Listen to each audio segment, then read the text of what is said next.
കൈകൊണ്ട് തൊട്ട് കഴിഞ്ഞാൽ പ്രാവുകളുടെ മുട്ട വിരിയോ ഇല്ലേ? വലിയൊരു സംശയമാണ്. പ്രാവ് വളർത്തുന്ന പലർക്കും തോന്നാവുന്നൊരു സംശയം. തുടക്കക്കാർക്ക് മാത്രമാണ് ഇത്തരം സംശയങ്ങളുള്ളത്. അപ്പോൾ എൻ്റെ ഇൻസ്റ്റഗ്രാമിൽ വന്നിട്ടൊരു പയ്യൻ ചോദിച്ചിരുന്നു, ഇങ്ങനെ പ്രാവുകളുടെ മുട്ട നമ്മൾ കൈകൊണ്ട് തൊട്ടാൽ വിരിയോ, ഇനി ആ മുട്ട അത് അടയിരിക്കാതെ ഉപേക്ഷിക്കുമോ എന്നുള്ളൊരു സംശയമൊക്കെ. ഒരു പേടിയും വേണ്ട, ധൈര്യമായിട്ട് നിങ്ങൾക്ക് തൊടാം.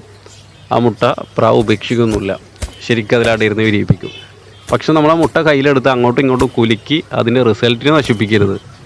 ആ ഒരു കാര്യങ്ങൾ ശ്രദ്ധിച്ചു കഴിഞ്ഞാൽ ഒരു പേടിയും പേടിക്കേണ്ട. ഇപ്പം ഞാനിതാ പല പ്രാവുകളുടെ മുട്ടയും കൈകൊണ്ടെടുത്തിട്ടൊക്കെയുള്ള വീഡിയോസാണ് ഇതൊക്കെ. അപ്പോൾ ഈ മുട്ടകളൊന്നും പ്രാവുകൾ ഉപേക്ഷിച്ചിട്ടില്ല. ഇത്രയും കാലമായിട്ട് ഒരുപാട് വർഷങ്ങളായി ഞാൻ പ്രാവ് വളർത്താൻ തുടങ്ങിയിട്ട് ഇന്നേ വരെ ഈ ഒരു കാരണം കൊണ്ട് ഒരു പ്രാവും മുട്ട ഉപേക്ഷിക്കുകയോ അടയിരിക്കാതിരിക്കുകയോ ഒന്നും ചെയ്തിട്ടില്ല. അപ്പോൾ നിങ്ങൾ ഈ ഒരു കാര്യം ആലോചിച്ച് വിഷമിക്കേണ്ട. തുടക്കക്കാരായ എൻ്റെ എല്ലാ കൂട്ടുകാരും ഒരു പേടിയും പേടിക്കേണ്ട.